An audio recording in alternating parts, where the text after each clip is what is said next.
The only noise we can hear is water and wildlife. That's all.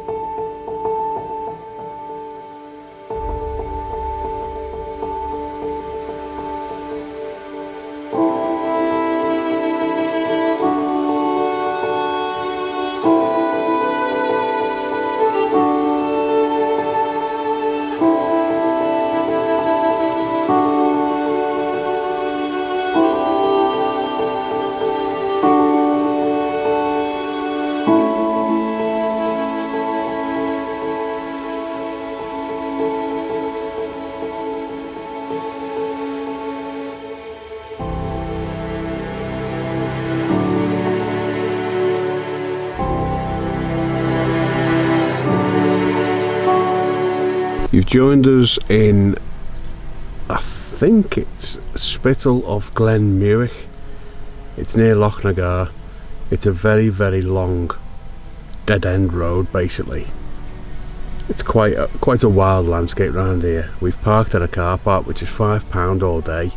There's public toilets down the way which Sarah's just gone to use, and she's insisted to make a cup of tea while she's gone for a wee, because there's a number of really nice Munros around here. We have tackled Loch Muick once before but failed to summit because of the bad weather. But today we're going for a walk around the loch. We don't really fancy climbing up 1100 metres today because we're too lazy and too fat. Well, one of us is.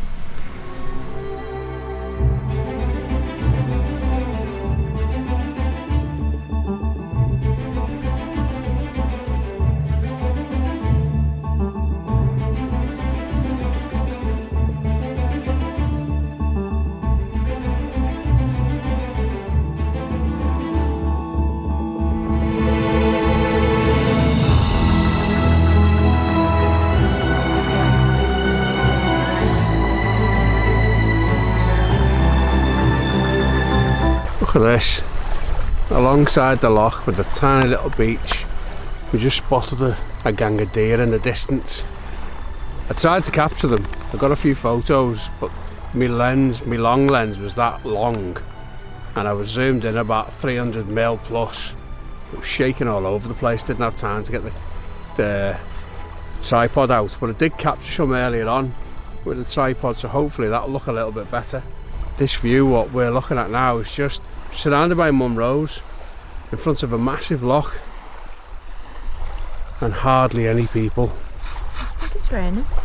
It is raining. It's Scotland, isn't it?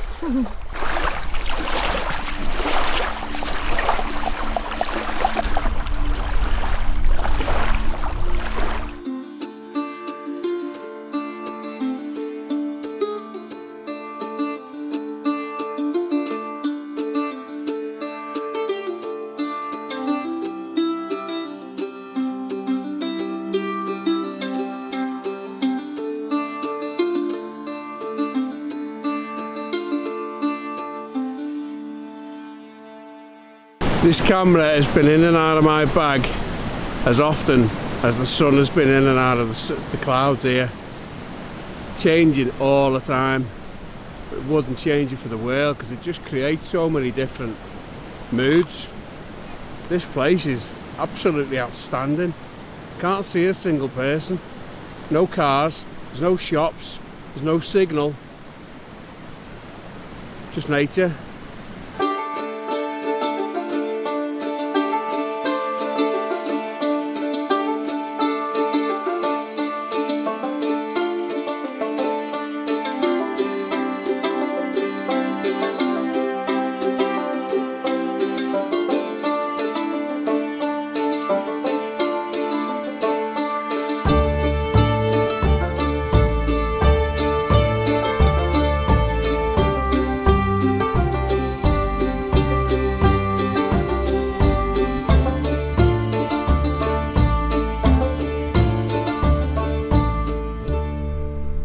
The tune.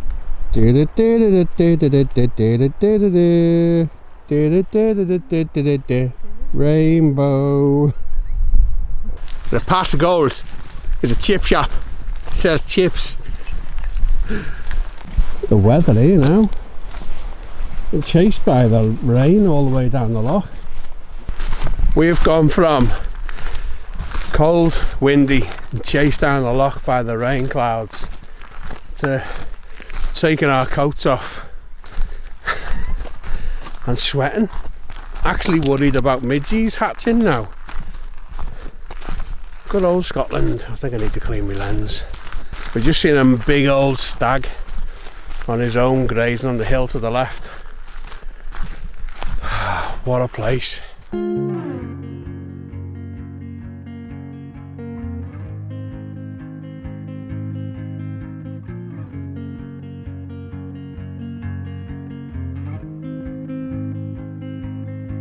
Blue dude, blue moon, kinda mysterious, shaded with someone I'm not really into. Not whose gaff this is, but we want it. Talking bullshit. It's hard to see you when your eyes look dull. Who's gonna save you? Who's gonna make you not blue?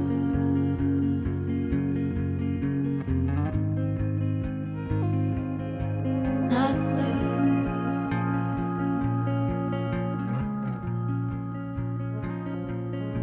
Blue dew.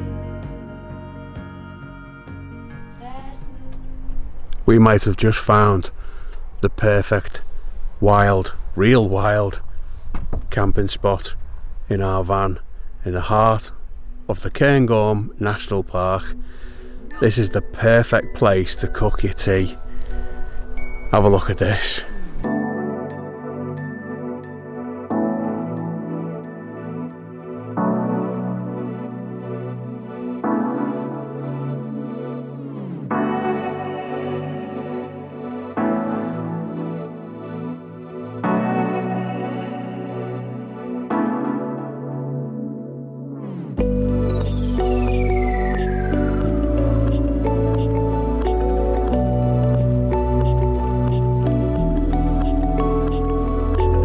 I may well have said to you, this is the perfect place to cook your tea, and it is. But we found a village about 25-minute drive away, and I got some fish and chips, because we haven't had fish and chips for over a week.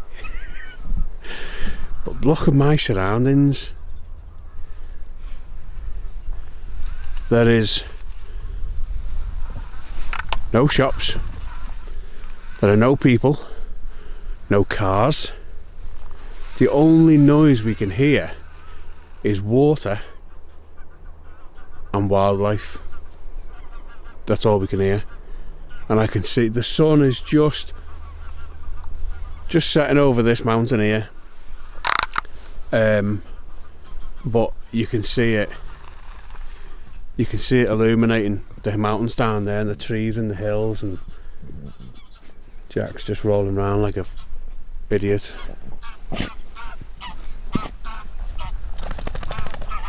What a place to empty your mind. Not nice enough.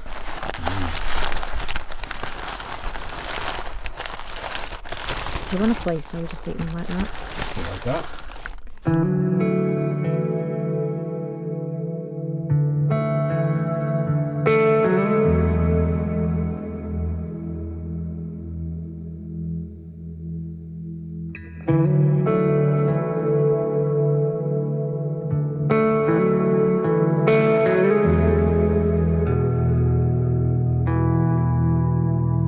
Sarah well knows that a cup of tea is a must. Isn't it, Beb? Mm-hmm. You happy now? Yeah, a brew with a view. What more could you ask for? A brew with a view indeed. And I've got one of my little guilty pleasures. Whole nut. Whole nut is the best chocolate bar in the world. No, it's not. What is it then? What's the best chocolate? Oh, What is the best? What is the best chocolate bar in the world? A Whisper. Shut up. Yeah.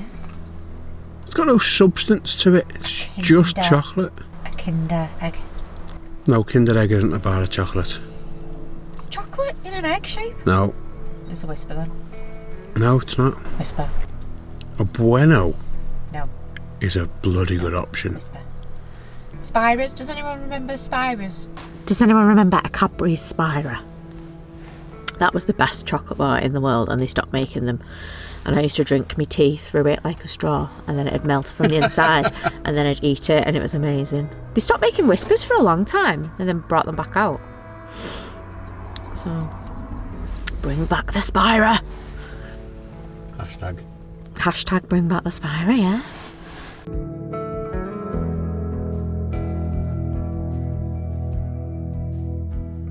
We're going to bed. Night.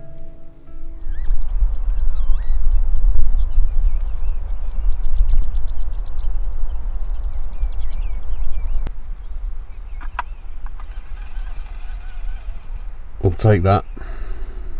So we've come back down to the Glen Muick car park this morning.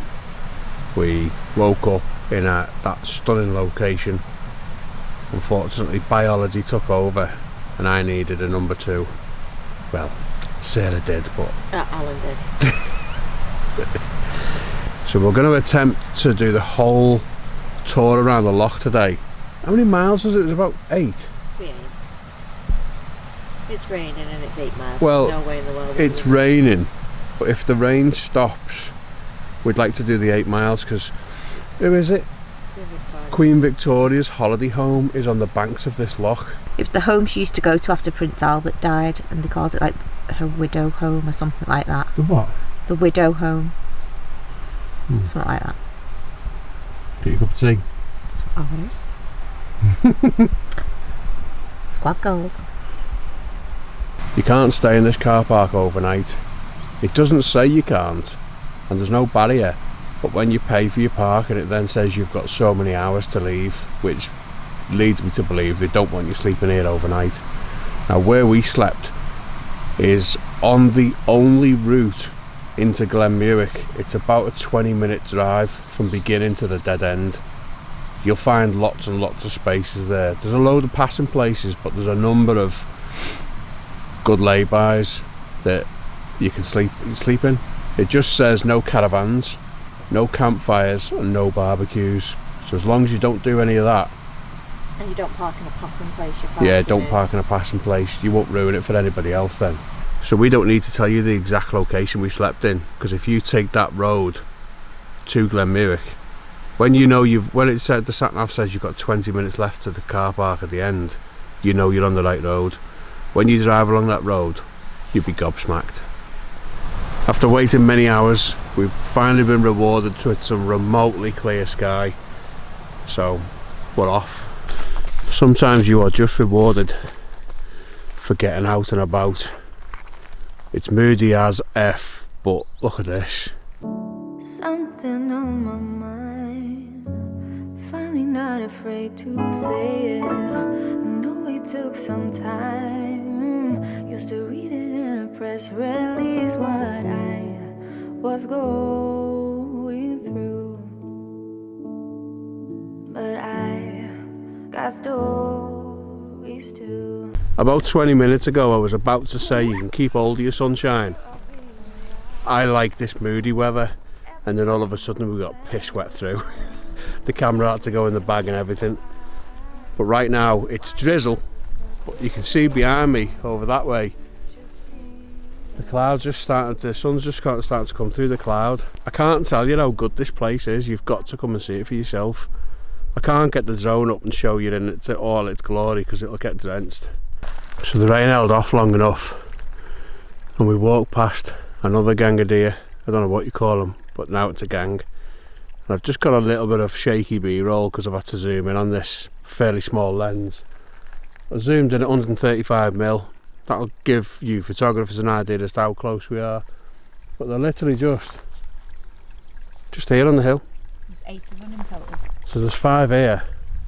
And then look at that one standing up. Its front legs on like a rock, looking proper Highland staggy.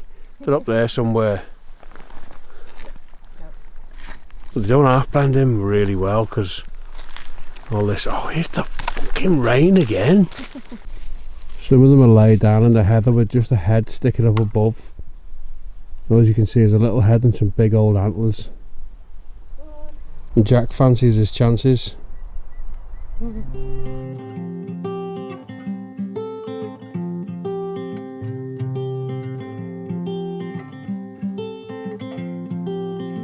I could dry out in the sun for you. Just let Jack off the lead for a bit. Well, he was really well behaved, but that's because he was pretty much fenced in. There's a fence running all the way along the loch for a period of time. It's to prevent the deer from eating all the birch saplings, I think it is. Yeah. But now that it's open again, he's a knobhead again, so he's going on the lead.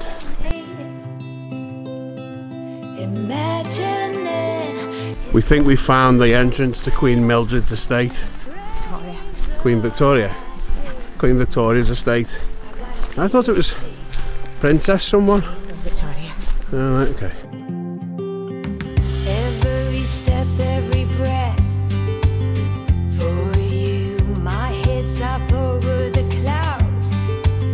This is exactly 4 miles from the nearest car park. Look at it. And whose is it? Queen Mildred? It's called Glas-Allt-Shiel, and it's a lodge on the Balmoral estate by the shore of Loch Muick in Aberdeenshire. In its present form, it was built in 1868 by Queen Victoria, who called it the Glas-Salt, Queen Victoria built it? to be what she called her widow's house, where she would escape from the world following the death of her husband Albert. Nice. I like Queen Victoria because I liked the series Victoria and I fancied Albert in it. So this is where you come to escape the world when your husband dies. The location is It helped me get over Alan quite quick. perfect. Just thought, this is 4 miles away from the nearest car park. That means we've got another 4 miles to get back. We're talking to a guy this morning. That might be the guy who went past in the Land Rover. Talking to a guy this morning at the car park. He was picking up litter. He was saying that there's a couple of bothies around this area. And I desperately want to stay in a bothy. And he said there's one at the other end of the loch. And it is literally behind, what's her name? Queen Victoria. Well, it's obviously Behind the Queen Victoria's house. it's part of that accommodation, isn't it? It's just maybe one of the Yeah. outhouses, there's no bothy. It's just a hole in the floor with a bucket. Oh. You're going to be surprised. Oh, I am surprised. Nicer than the cottage. It's really nice. Yeah. It's got a drying rack above the fire. Got a bench down here. Table and chairs. And as the guy said, a couple of guitars. You've got a couple of bunk beds here. And then you've got a very steep staircase up to the upper floor as well. It's an imagine there's more beds up there. Right, it's a holding me because it was upstairs. That was the one that was built. It after Albert died, wasn't it? First of all, yeah. There's a guy doing a little picture. The LBA, Mount Bothy Association, you know, they're doing a lot of work in that wood panelling. Might not look like much, but before it was just stone, so it made it a lot colder. You can see built by Queen Victoria, 1868. Bought King George V in 1950. We found the bothy, as you can see, very dark inside. I haven't got my prime lens, so it might not have captured it too well. And there's a guy who followed us in shortly after. Just come for a walk from the car park, and he's just going to have a cup of tea and head back. And he was telling us about a story when him and his wife were here on May bank holiday weekend. And who was it? Sophie and Edward. They said something about a wedding party on a sign, so she knocked on the door and said, "Whose is the wedding?" And Sophie answered the door and Edward come along and said, "Who's that?" Bothy is stunning inside. Very well kept. The cottage we went to in Wales. It's actually nicer than the cottage that we paid 80-90 quid a night for. I think in the autumn I've got plans to come back, go up Loch Muick and then do a circular route, and the down route brings you down to this bothy, and then the following morning you'll only have a 6 mile walk. I can't remember what I said now. I was going to get the drone out as well, but I'm not going to for two reasons I think. Because number one, it feels a bit insensitive because it's quite a peaceful, royal, historic landscape. And number two, it's still raining on and off. So we're just going to kind of enjoy the peace and serenity down here. And I'm sure the guy who's come for a nice peaceful brew in a bothy doesn't want to listen to a swarm of wasps buzzing around either. So if you want to see an aerial place, a photograph of this place, just Google it. We've left the Royal Woodland and pan you around. It's just all open towards the end of the loch now. So our plan is to go round the other side of that loch and follow the path right up to the car then.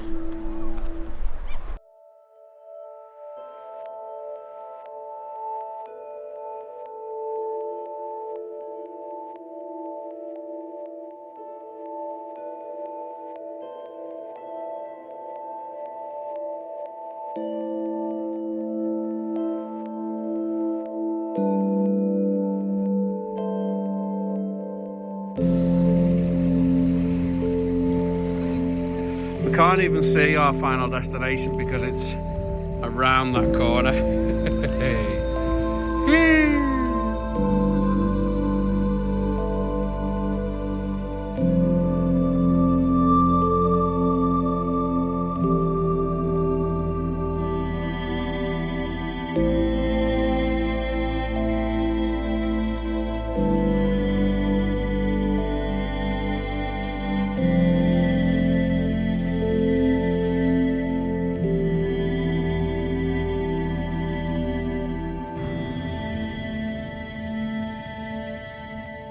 Currently 6.5 miles in, so we should only have 1.5 miles left.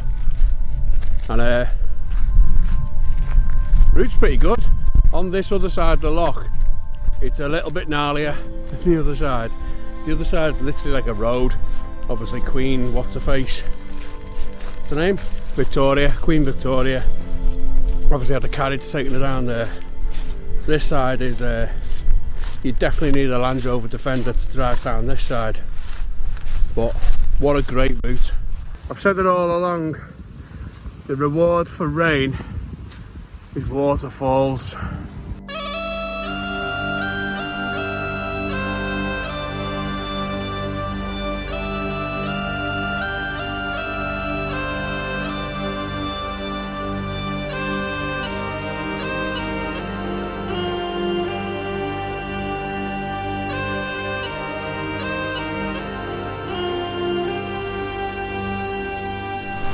Back to the van, get the dog and a nice tender stick. Sarah's got the kettle on, and that's all done for this trip. Going to move on to our next location now, which should be something a little bit different, but that depends on whether we can get in or not. You'll no doubt find out next week. So I hope we gave you an idea as to how wild this landscape can be. And how fantastic this area is. It's absolutely stunning, and as long as you can drive the road, it's for all sort of you're like in a cave. All capabilities. So yesterday there was a lad coming back up the path on crutches, so I mean I don't know how far he went, but to get the views you don't have to be mega fit or mega mobile, do you? No. It's a cracking area. Just ready for some food now. We had a toastie this morning, we had a couple of bars of chocolate and a packet of crisps on the way around. Anyway, come and have a look for yourself, because I guarantee we won't have shown you how wild this place is. I genuinely think you have to go pretty north to get much more wild than this. So, see you next week. Something on my mind, finally not afraid to say it. I know it took some time. Used to read it in a press release what I was going through. But I got stories too.